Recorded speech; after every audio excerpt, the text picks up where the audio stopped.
morning, good afternoon, good evening. Those of you who have been with us since the beginning, and those of you who have been with this channel here and there's about, and those of you who have been with this channel just subscribing. Yes, we thank the Most High for you. And also we thank God for those of you who are contemplating subscription. Yes, you're walking with Mr. Clay, and of course I'm Mr. Clay. And we're in the book of Isaiah. The book of Isaiah chapter 40. Yes, chapter 40 as we progress along and as you prepare. And we know that we're in a day of war. Right now it's war. The power struggle is happening. It's really not a struggle. It's the Most High establishing. But as far as my estimation of the whole thing, to me it's basically Christians against Muslims. But we're neither. Neither are we those of Christians and Muslims and Jews. It's really basically a religious war wrapped up in material things, and they're not going to tell you the whole truth. It's a numerous amount of things that people have in their heart that are in high places. But they do not know the spirits have sway over their thoughts and their hearts and their minds. When you hear one entity says that it'll be nice beachfront property, and you see God coming back on one person because of the atrocities they have dumped on another people. Now you have where we are. Do not be dismayed, do not be surprised. You've enjoyed not having anything come your way. Oh, Babylon. Which we call spiritually Babylon. But the fact is that it's going to inch this way eventually. I don't know when or how, but it's going to inch this way. Because it's not just one person causing all the havoc, or two people causing all the havoc. And the Most High, He gives the advantage to the ones He wants to be victorious, to put it that way.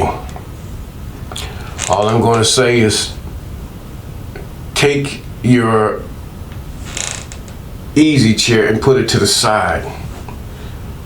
Put your leg rest down. Begin to pay attention. No popcorn. Pay attention. And the only other thing I can say is get your items ready that you might need. Some of you may not experience nothing. Some of you might experience devastation. Gross devastation. But the fact is, all praises to the Most High. When you're afraid of eternity, it means you have doubted God. When you are afraid of tomorrow, you have doubted the Most High. When you fear your enemy and the Most High says, fear not, you have doubted the Most High. Doesn't mean you have to be obnoxious. Doesn't mean you have to, blow hot your breath. But it means that you should know and speak that which is true. And if you are on the defensive side, you should defend yourself. Yes, you should. According to the law, statute, commandments, and ordinances. Yes, we should. But the fact is that if we have not been keeping those things, we will end up just like the ancestors. And some of you want to worship them. Are you not seeing this? But regardless, Isaiah chapter 40. That was just a thought, a note, something to keep in the back of your mind. That's all. It's what I keep in the back of my mind as I go through things daily, or life daily. But nevertheless, now we see that Hezekiah, the king, son of Ahaz, has been told he's given 15 years, and then next thing you know, here is Hezekiah, son of Ahaz, now have shown, after the Most High have healed him and give Hezekiah, favor, because Hezekiah did straighten his life out. He did forsake those things that the law abhors. The law is contrary to the law. Sin, transgression of the law. Yes, anybody can tell that, even though it's written in the New Testament. Anybody, any common sense person can tell that sin is transgression of the law, but they gave it a name. The Greeks gave it a name, and they called it sin. Just like they called whoredom, whoremongering.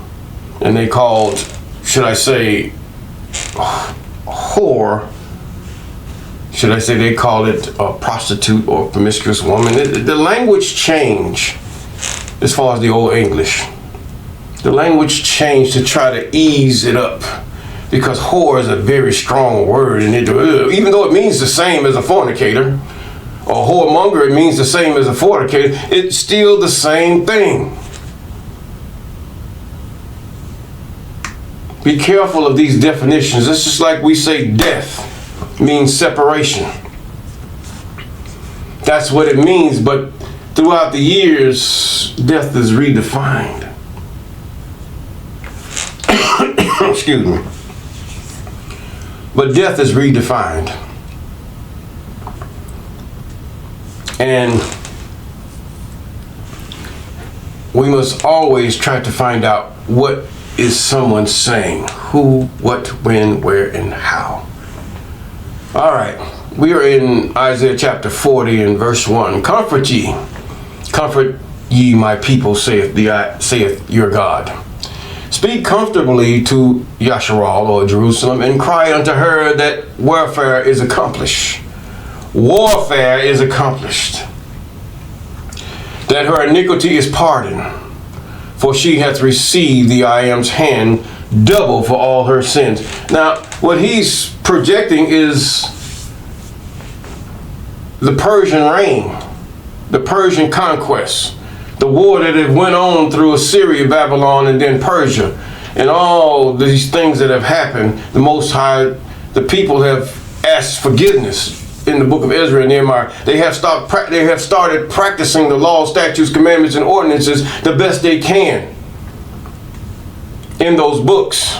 They couldn't sacrifice like you and I today in most of the lands that we are. They kept their genealogy. They kept the seed line. No, I know you're talking about DNA. There ain't no such thing. Yes, it is. God said it's a seed line, so it's a seed line. The seed of Abraham, the seed of Isaac, the seed. Yes, there is a seed line. According to the Most High, you might not believe. You don't go by the law, statutes, commandments, so be quiet. Reread it.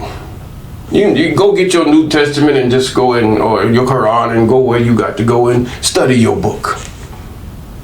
This is for those who wants to please God. For the law is the righteousness of the Most High, for it makes you righteous. Even they sung of it in the Psalms. They sung of it. The law of the I am is precious, more precious than gold. Gold is right, it's pure. It could be soft, pure, shiny, and it's so beautiful. Yes, by just what it does, diamonds, all these things. They are projections of righteousness when they are refined and when they are processed. Yes. But we forget those things, huh? Because we want to have a demigod. We can't stand what God is telling us in the law. Even as simple as it is, we have to have complicated things. Things that we can control. Instead of being under control of our king, our governor, our leader, our God.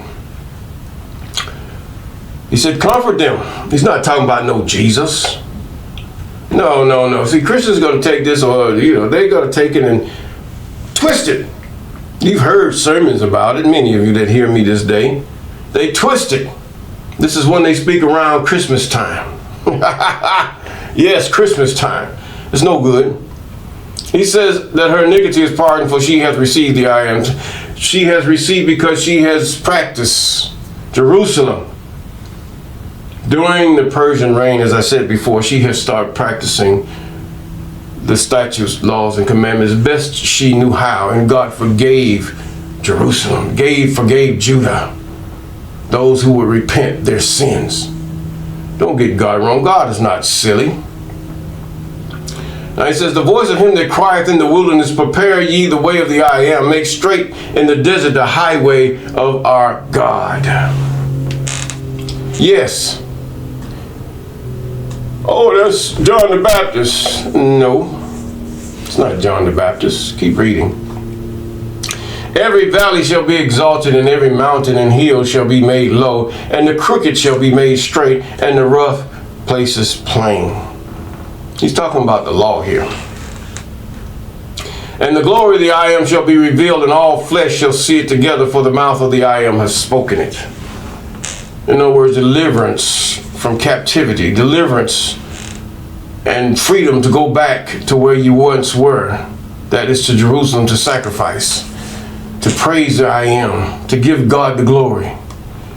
For the grass withereth and the flower fadeth, because the spirit of the I am bloweth upon it. Surely the people is grass. The grass withereth and the flower fadeth, but the word of our God shall stand forever. What is that word? The law, statutes, commandments, ordinances, and laws. And also those things that the Most High have put forth to tell you things that are to come. Now, if we say that to make straight in the wilderness, was not Elijah, was not Elisha in the wilderness, was not Daniel in a dry place in the wilderness under Babylonian rule? What about Jeremiah? Was not he in captivity also among the people who were taken captive? And he cried out in the wilderness as he was taken captive? Okay. You still gonna listen to those robe-wearing, Egyptian head-dressed people who have been swayed by evil spirits? Now, he says, now every valley shall be exalted. The low people, you, Jerusalem, you, Yasharal, you, Judah, you're gonna be exalted. Exalted how? And that God is going to get to the point where he's going to touch the heart of the Persian king and allow him to let you go. A deliverance. That day was memorialized. What day can Isis memorialize? You through Isis memorialize. The day he died, that's sadistic. The day he was beaten to death, like, if you get that way, slavery was the same way. They were so marred you couldn't tell them. I mean, that's nothing new. That's nothing new. So you get into the time of the taking away from the continent even unto this continent, and those who were there that was enslaved, and the way they were treated, and how the things that have happened. In her book, Harriet Washington, she talks about Henrietta Washington, or Harriet Washington, in her book, A Medical Apartheid. She talks about these things. How the hideousness, the bloody pulps that a lot of our ancestors or black folks were subject to, inflicted upon them by their slavers. White slavers, yes. But the fact is that that doesn't count for anything. So, you use a couple of men, God went against his whole sacrificial thing. When the Levitical priest should have beat him and put him on the altar and separated his caul, his liver and everything else, take him away in the fat and leave it there for God to burn the fat and all that stuff. Yes, that should have been for the little, but God doesn't do animal, or should I say human sacrifice. That's the demons. Demons do human sacrifice to draw you away. Let us continue. Oh, and then here you is talking like vampires. Drink the blood, drink the blood. The blood God told them to pour it out upon the ground. He didn't say no representation of anybody's blood. No.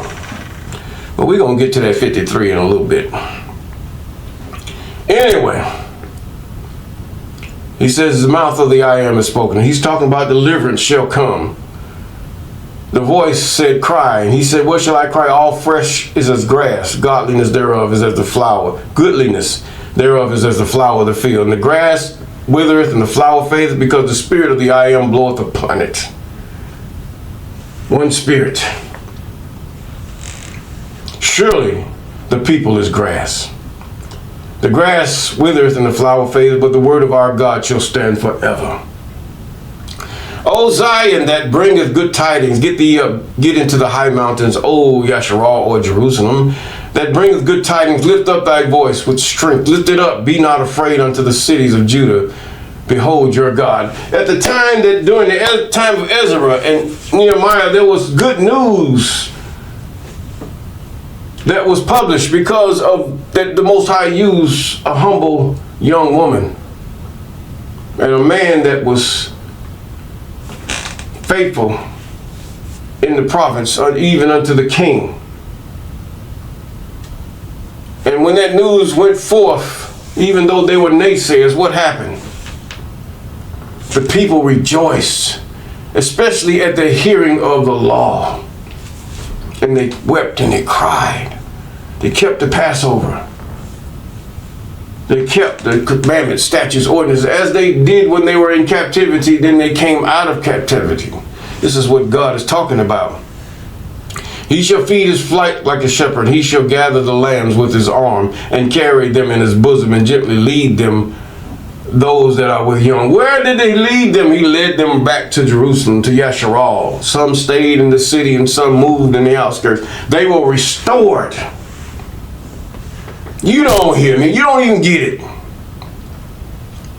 Who hath measured the waters in the hollow of his hands and meted out the heavens with span and comprehended the dust of the earth in a measure and weighted the mountains in scales and the hills in a balance?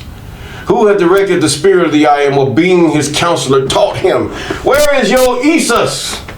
Who sits beside him and that he has had copulation with a woman and said, now you sit at my right hand because I have went against every law that I have given you. And I have given the angel, the watchers.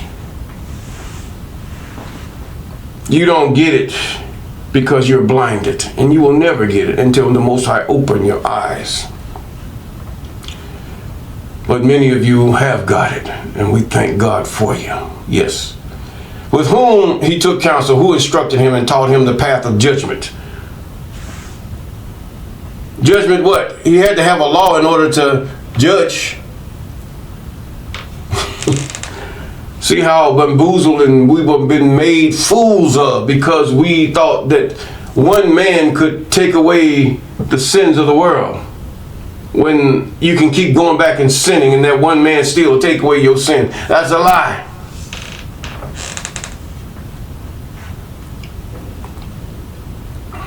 Who instructed him and taught him judgment and taught him knowledge and showed him the way of understanding? Certainly not Isus, certainly not the seraphims and cherubims.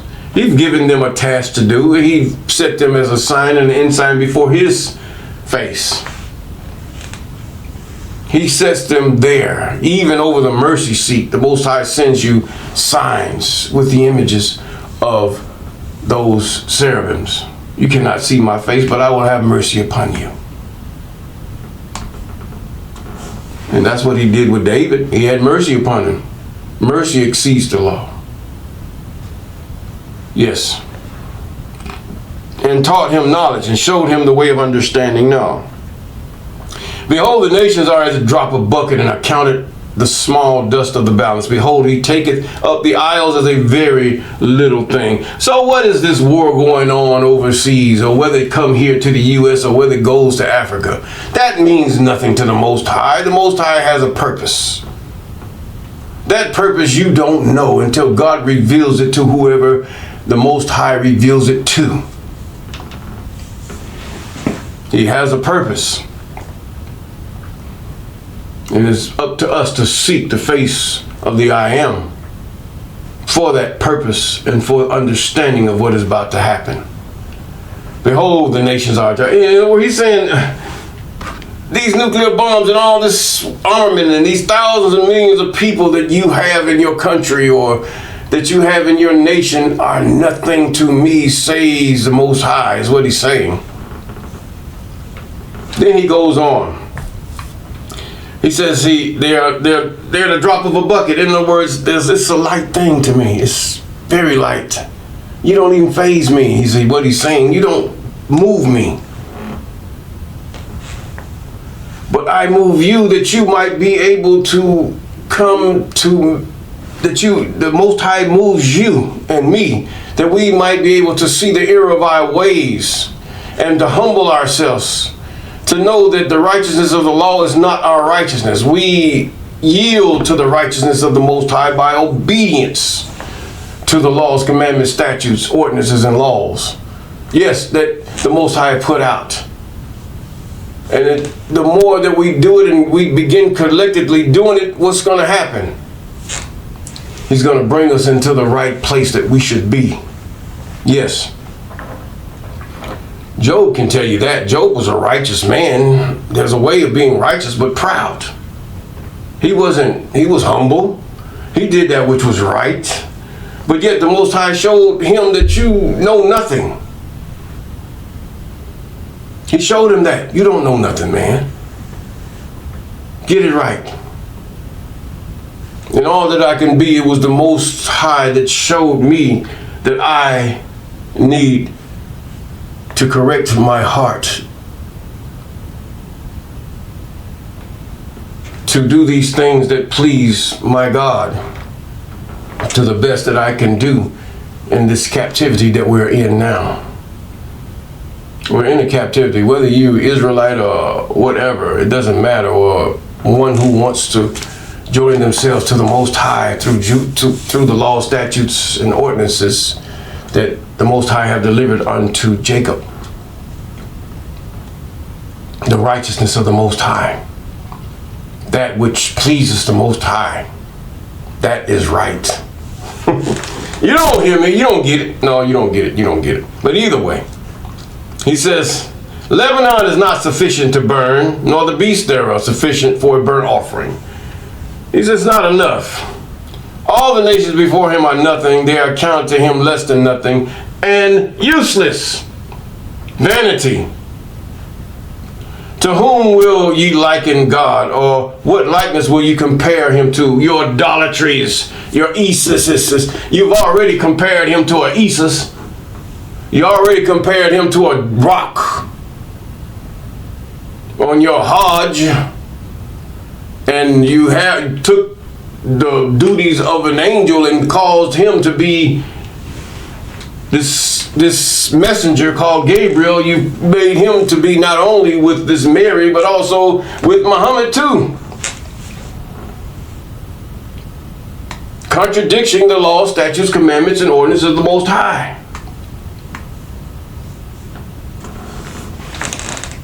But to whom this is for, it will go, it is for. To whom it is not is for, you will not see what I'm saying, period. The workman melted the graven images. Come on here, he's telling you something, Judah, Jerusalem, Yasharal, and all the sidelines. The goldsmith spreadeth it over with gold and casteth silver chains. He that is so impoverished and that hath no oblation chooseth a tree that will not rot. He seeketh unto him a cunning workman to prepare a graven image that shall not be moved. Yeah, you can say it's a Christmas tree, but he's talking about idolatry. He's talking about making these gods of the Canaanitish gods and these Egyptian gods that they have worshipped. This is what the Most High is talking about.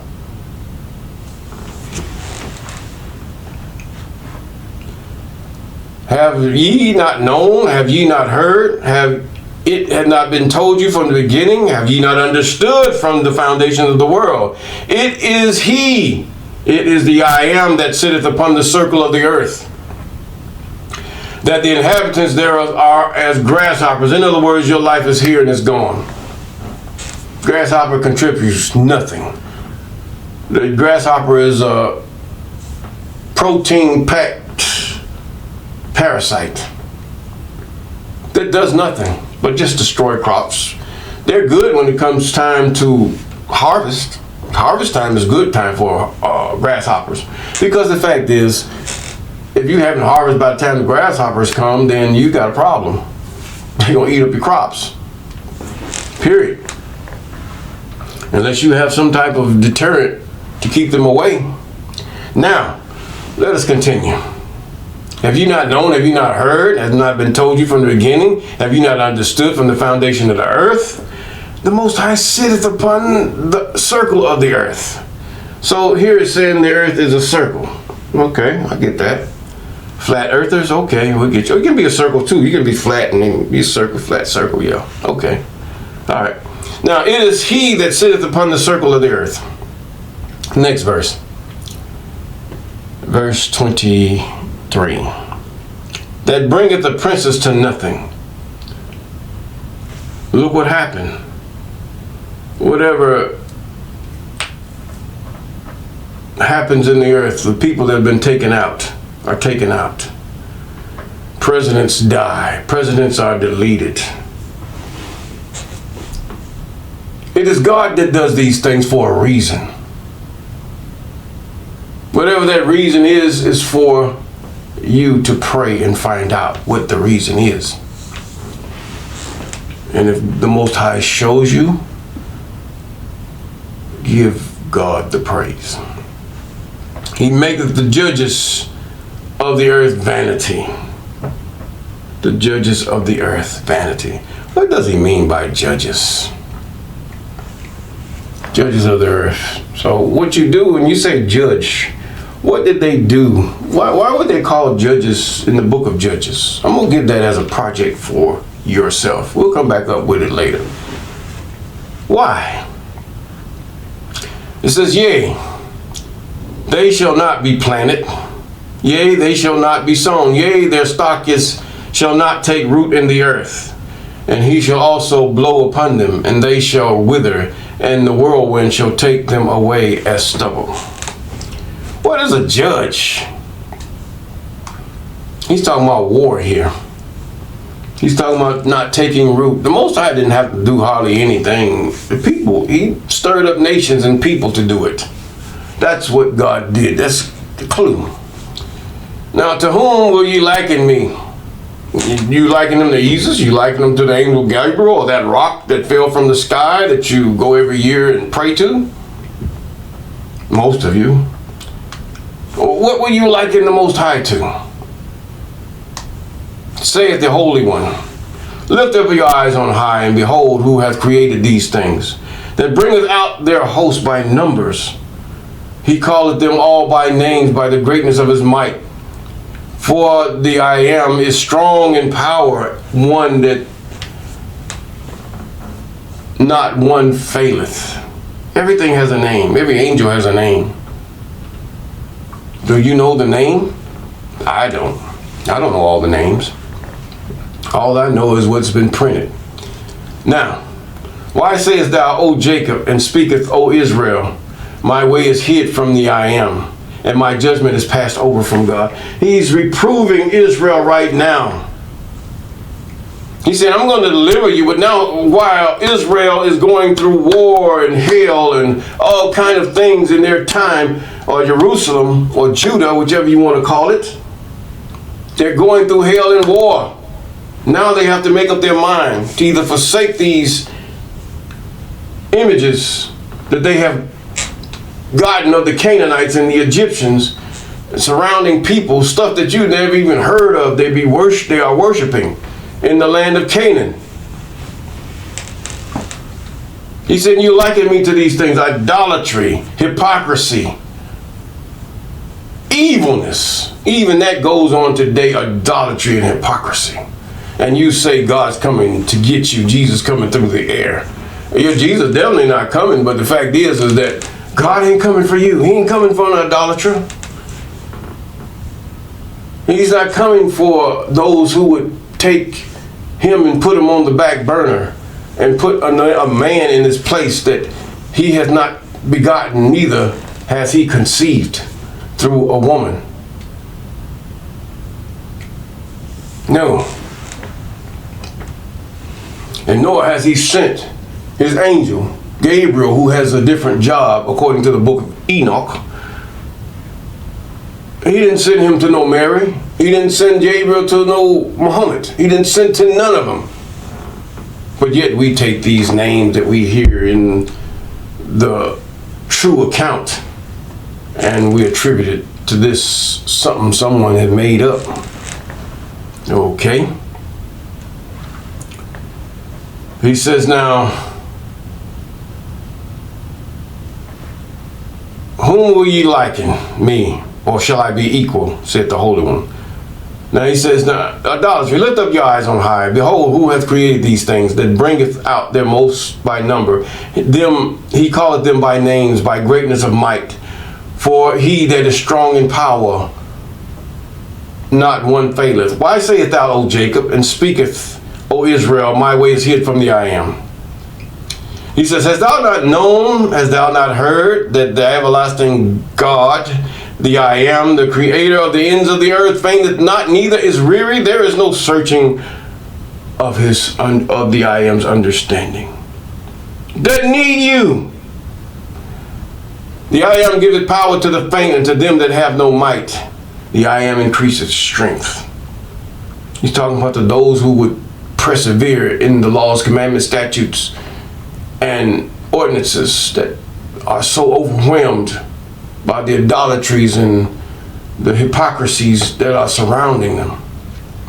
Even the youth shall faint and be weary, and the young men shall utterly fail. But they that wait upon the I am, you have to wait till this thing is over, shall renew their strength, and they shall mount up with wings as eagles. What he means is to travel from Persia to Jerusalem, or wherever this king was, and shall run and not